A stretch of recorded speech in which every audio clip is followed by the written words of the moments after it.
قال رسول الله صلى الله عليه وسلم ذکر علی عبادہ صدق قال رسول الله صلى الله عليه وسلم نظرت إلى علی عبادہ قال رسول الله صلى الله عليه وسلم اذكر الله يا حبيبي صدق الله العظيم. عظیم و تشم شرکائے محفل، آج لیلۃ القدر کی رات ہے، نزول قرآن کی رات ہے. تصور کریں جس رات قرآن آیا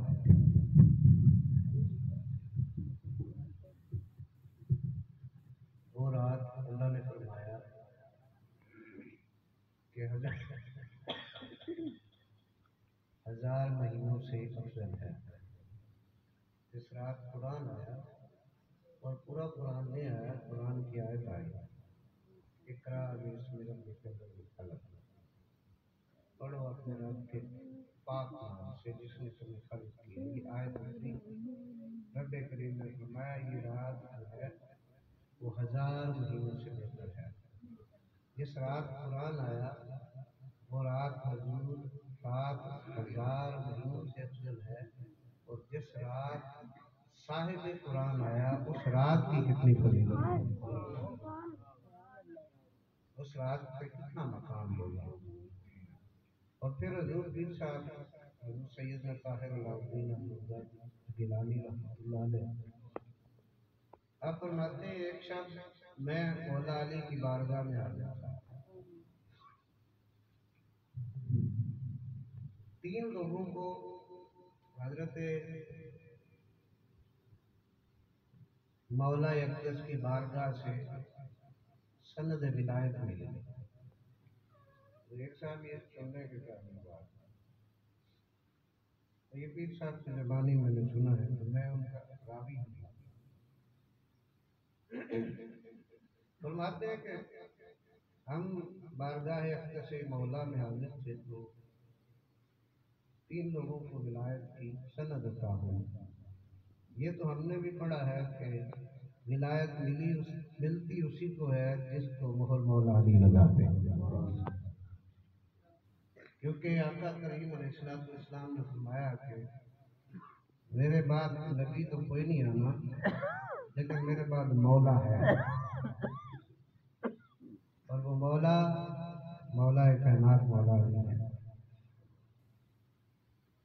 تو فرماتے پہلا بندہ وہ تھا جو جس کا گھر سادات کے گھر کے قریب تھا.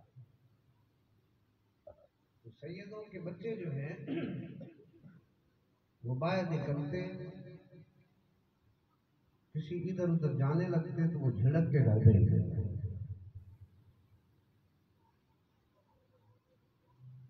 تو اعمال میں اس کے بڑے تھے، لیکن آتے ہی اس کو فرماتے بلایا گیا اور اس کو سند مہر عطا کر دی.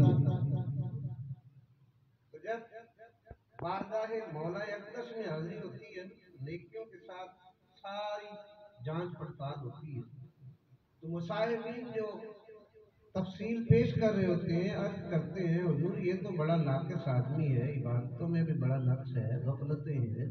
اور آپ نے فرمایا یہ بات اس کی عبادتوں بھی نقص ہوگا غفلتیں بھی ہوگی، لیکن اس نے سادات کے بچوں پہ سختی کر کے ان کی تربیت بہتر کر دی ہے.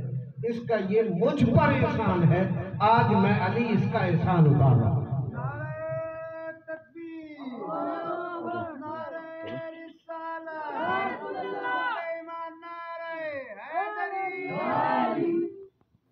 دوسرا بندہ پیش ہوا،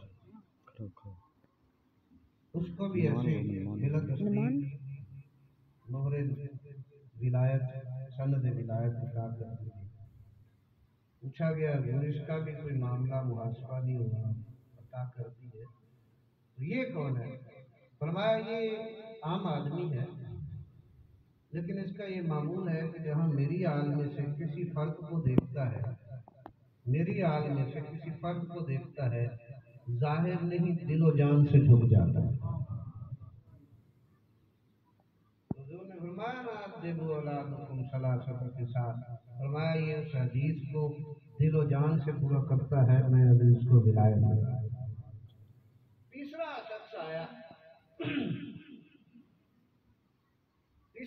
آیا تو اس کو بھی ایسے ہی عطا ہو گئی، تو پوچھا حضور اس کو عطا کا معاملہ؟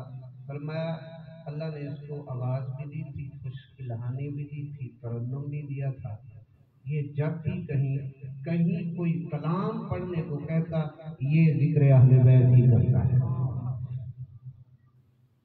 اس کا سارا کلام میری آل کا ذکر ہے، میرا ذکر ہے، اس لیے میں نے تو محفل میں وہاں ایک صاحب بیٹھے، انہوں نے کہا جب ہم یہ بات کسی کو سنائیں گے تو کوئی دوسرے بھی ہوتے ہیں تو وہ کہیں گے یہ تو بس اپنی باتیں ہی کرتے ہیں، کسی اور کی بات تو کرتے نہیں۔ یہ کوئی نیوٹرل سا پیغام نہیں ہے۔ حضور پیر صاحب نے فرمایا جس کا کسی اور کے در پہ آخرت بنتا ہو وہ ادھر سے بنا لے، ہمارا تو آخرت بھی اور دنیا بھی علی کے در سے بنا۔ آج کی شب اللہ کریم نے قرآن اتارا اور قرآن ہمیشہ دنیا میں قاری پڑھتے رہے، وہ قاری جن کی زبان بھی تھی، جسم بھی تھا، جان بھی تھی، سانس بھی چلتی تھی، تو وہ قاری کو قرآن پڑھتے ہیں تو ثواب ہوتا ہے۔ کربلا کے اس قاری نے جو قرآن پڑھا اس کا کیا ہوا ہوگا؟ تو کربلا کے بعد نیزہ شمر پہ سر حسین نے قرآن پڑھ کے یہ بتایا کہ تمہارے تو جسم میں جان ہو۔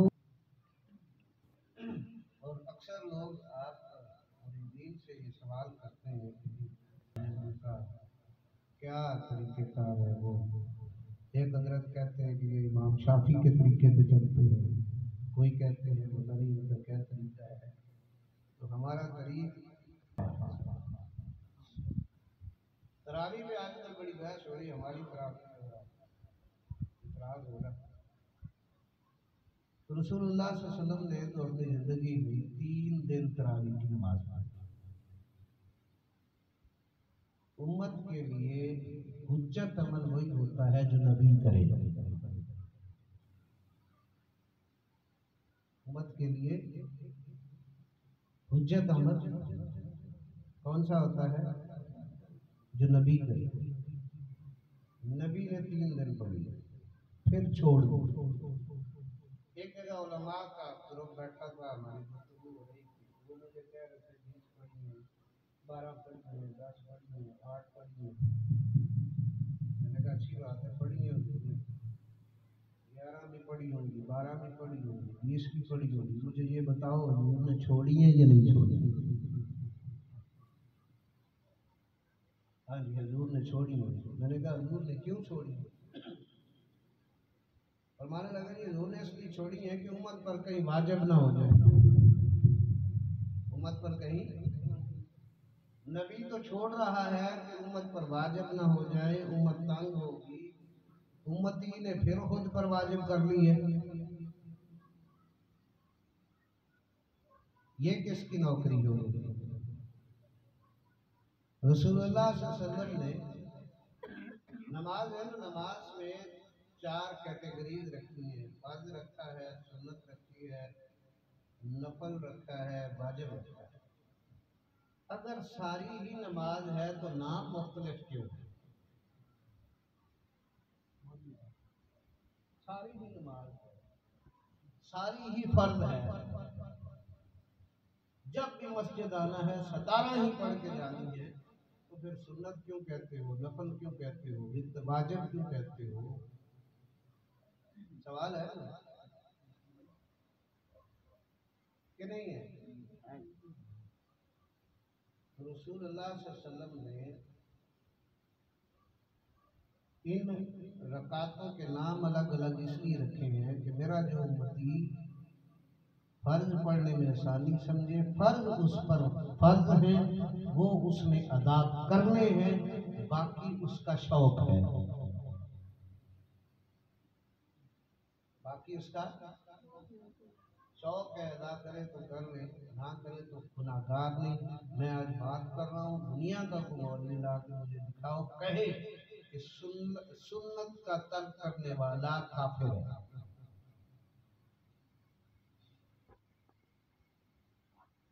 اور بعض روایات میں تو ہے کہ تارک سنت گناہگار نہیں ہے، سنت کو اختیار کرنے والا ثواب کا حقدار ہے۔ پھر کچھ لوگ کہتے ہیں وہ ایسا ہوگا نہیں کہ حضور جو ہے نا اس دن شفاعت نہیں کریں گے، سنت نہیں پڑتا، حضور کی شفاعت سے محروم ہو جائے گا۔ وہ 100 قتلوں والا، اس نے کون سی سنت ادا کی ہوئی تھی حضور اس کی بھی شفاعت کرو۔ اللہ نے دین دیا ہے بڑا آسان تھا، یرید اللہ بکم الیسر ولا یرید بکم العسر۔ اللہ چاہتا ہے، میرا ارادہ یہ ہے کہ تم پر آسانی کروں، تم پر میرا ارادہ نہیں ہے میں تمہیں تنگ کروں۔ اور سادہ لفظوں میں اللہ کہتے ہیں کہ میرا ارادہ یہ ہے کہ تم پر سوکھا سوکھا کام رہے، میں نہیں چاہتا تمہیں تنگ کروں، میں نہیں چاہتا تمہیں تنگ کروں۔ تو پھر جب ہم خود تنگ ہونا چاہتے ہیں تو اللہ کا اس میں ارادہ۔ ہمارے مرشد جو ہے نا وہ سب جب بیعت فرماتے تو حکم دیتے صرف فرض پڑھنے، کوئی سنت موقدہ نہیں پڑھنی، کوئی سنت غیر موقدہ نہیں پڑھنی، کوئی بھی نہیں پڑھنی۔ تقریباً سال 2 سال تک فرض پڑھا، صرف فرض۔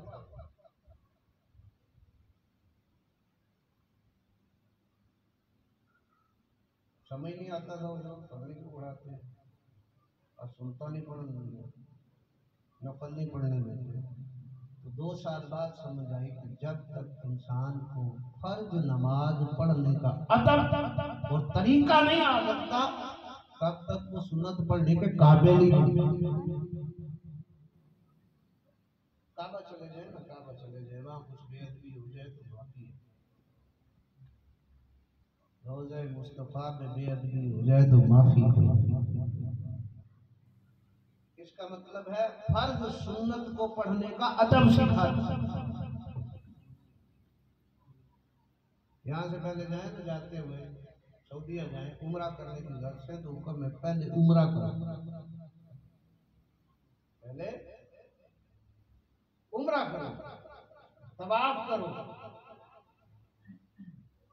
حجر اسود کا بوسہ لو، رمی جمرات کرو، وقوف عرفات کرو، صحیح صفا مروہ کرو، کیا ہو جائے گا؟ اب فرماتے ہیں کہ سارا عمرہ کر لی، اب تم پاک ہو گئے، اب جاؤ پاک ہو گئے۔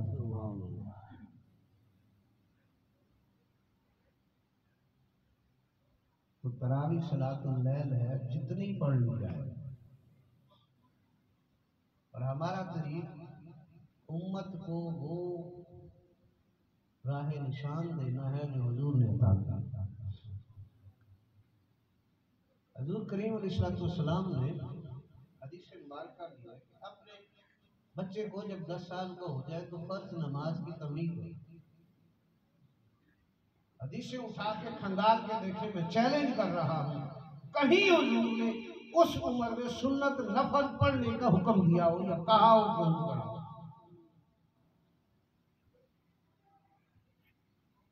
کیا شراب کسی شریعت میں حلال رہی ہے؟ جو نبوت کے 15 سال تک شراب پہ کوئی بات ہی نہیں ہوتی۔ انسان کی تربیت کا ایک تدریجی عمل ہوتا ہے۔ آپ جاتے ہی بچے کو ریاضی کی 10ویں کی کتاب نہیں دے دیتے، اس کو الف بے پڑھانا شروع کرتے۔ ہم نے دین کی ٹریٹمنٹ الٹی کر دی، اس لیے لوگ آتے نہیں۔ آپ کی مسجد میں الحمدللہ چلو نوجوان کچھ بچے صف بنی ہوتی ہے، دیگر مساجد میں جا کے دیکھیں 3-3 5-5 7-7 بابے اور یا لمون تعالی۔ تو جب تک رسول اللہ کے طریق پر ہم دین کو نہیں لے جائیں گے، لوگ دین سے دور رہ جائیں گے۔ تو دین کی حقیقت یہ ہے کہ آسانی ہو جائے، اور یہ امام کا حق ہوتا ہے۔ آج کل تو ہم امام کو سمجھتے کچھ نہیں، کمی سے کم زیادہ نہیں سمجھتے، لیکن وقت کے امام کو شریعت یہ اجازت ہے کہ تم حالات کے مطابق کوئی بھی فیصلہ دین کے دائرے میں رہ کر کر سکتے۔ یہ حضرت عمر وقت کے امام ہی تھے جنہوں نے کہا 20 پڑھنی ہے، سارے صحابہ نے پڑھنا شروع کر دیا۔ علامہ ابن طبیہ نے جا کے تقریباً 400 سال کے بعد یہ فیصلہ بدلا۔ اب وہاں اختلاف آ گیا، کچھ 8 پڑھتے ہیں، کچھ 20 پڑھتے ہیں۔ جو 8 میں آسانی سمجھتے ہیں وہ پڑھ لیتے ہیں، 20 میں آسانی سمجھتے ہیں وہ پڑھ لیتے ہیں۔ ہم نے کبھی یہ نہیں کہا کہ 20 نہ پڑھا، لیکن جو امت میں آسانی ہو وہ دینی چاہیے۔ اعمال میں آسانی، اخلاق میں آسانی، کردار میں آسانی، کاروبار میں آسانی، بس حلال اور حرام کی حدود کے تعین کے بعد۔ تو دعا ہے رب کریم ہم سب کو اپنے رب کی سچی سچی فرما برداری کی توفیق عطا فرمائے اور دین حق کو سمجھنے کی توفیق عطا فرمائے۔ اور میرا آج کی رات کا پیغام ہے، قرآن پڑھنا ثواب ہے اور قرآن کو نہ سمجھنا عذاب ہے۔ قرآن کو پڑھنا ثواب ہے۔ حضرت علامہ ابن قسطلانی فرماتے ہیں، اور فرمائیے گا میری اس بات کو، جس شخص کے سامنے زندگی میں قرآن کا تعارف پیش کیا گیا، اس کو پتہ چل گیا یہ اللہ کا کلام ہے اور اس میں اللہ نے ہم سے کلام کیا، اس نے اس قرآن کا مفہوم نہیں سمجھا، وہ مت سمجھے کہ وہ آخرت کے دن بخشا جائے گا۔ رسول اللہ صلی اللہ علیہ وسلم کے دور میں محفل قرات نہیں ہوتی، ٹھیک ہے، قرآن لکھنے کے مقابلے نہیں ہوتے، قرآن کو سمجھنے کی محفلیں ہوتی ہیں۔ اور وہ جو قرآن کی تلاوت ہوتی تھی اور صحابہ کی چیخیں نکل جاتی تھی، وہ قرآن سننے والے اور قرآن کے سمجھنے والے۔ حضرت ابوبکر صدیق رضی اللہ تعالیٰ عنہ کے دور میں آپ جو ہے سورہ الملک پڑھا کرتے تھے کبھی کبھی، تو جس دن وہ سورہ ملک پڑھتے حضرت عمر پر غشی تاری ہو جاتی اور کئی کئی پہر تک غشی تاری۔ آج کا مسلمان نماز پڑھ کے سورت سن کے ایسے پی کے نکلتا ہے، باہر جاتے ہی دروازے میں یار مولوی کا پیر گندا سی، کیا وہ نماز نفع دے گی جو اطاعت امیر کی بجائے نافرمانی امیر کی مرتکب ہو؟ ہمارا پیغام، ہمارا مشن روح کی مناظر کو، روح کو تصور کی آشنائی عطا کرے۔ میں یہاں تربیت کے کئی مراحل استعمال کرتا ہوں، مراقبہ بھی۔ پچھلے دنوں شروع میں ہی حکم آ گیا کر کے جلالی جمالی کا ایک ہفتہ سبا آباد میں کیا، اس کے فوائد و ثمرات سے بھی بہرور ہوئے۔ زندگی صرف نماز پڑھنے میں نہیں ہے۔ رسول اللہ صلی اللہ علیہ وسلم 25 سال کی عمر سے لے کر 40 سال کی عمر تک روز کئی مرتبہ غار ہرا تشریف لے، کئی کے دن وہاں رہتے، کئی کئی راتیں وہاں۔ تو نماز کو فرض نہیں ہوئی، نبوت کا حکم نہیں ہوا، کس لیے تشریف لے جاتے تھے؟ مراقبہ کے لیے تشریف لے جاتے تھے۔ آپ سب نوجوان ہیں، پہلے مدارس سے پڑھ کر اللہ کے ولی نکلتے تھے، اب مدارس سے پڑھ کے جو باہر آتا ہے وہ بہت بڑا مناظر ہوتا ہے، وہ محلے میں کسی کو جینے کی گنجائش نہیں۔